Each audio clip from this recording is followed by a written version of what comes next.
नमस्कार प्रणाम दोस्तों। तो आप लोगों के बीच देख रहे हैं कि सोनवा सलामत रहे बोलबम सॉन्ग रिलीज होने के बाद 1.2 मिलियन हो गया है। प्रमोद प्रेमी यादव जी का एक सॉन्ग है, तो आप लोग देख सकते हैं। और उसको जाके ज़्यादा इंस्टा पर ट्रेंड कर रहे हैं, 7 नंबर ट्रेंडिंग में चल रहा है।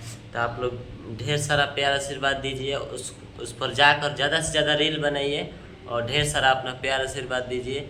और यूट्यूब पर भी ट्रेंडिंग सॉन्ग लाइए उसको, बोलबम सॉन्ग। और आज भी रिलीज हुआ है प्रमोद प्रेमी इंटरटेनमेंट से, तो आप लोग ढेर सारा प्यार आशीर्वाद दीजिए उसको भी।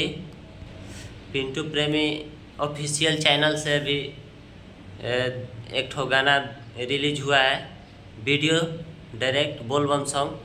तो आप लोग उसको भी जाके देखिए। हम वीडियो के डिस्क्रिप्शन में लिंक डाले हैं, उसको जाकर आप लोग देख सकते हैं।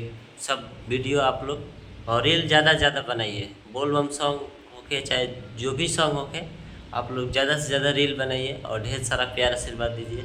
हर हर महादेव ऐसे ही ट्रेंडिंग में गाना लाते रहिए और ढेर सारा प्यार आशीर्वाद दीजिए। नमस्कार, प्रणाम, हर हर महादेव।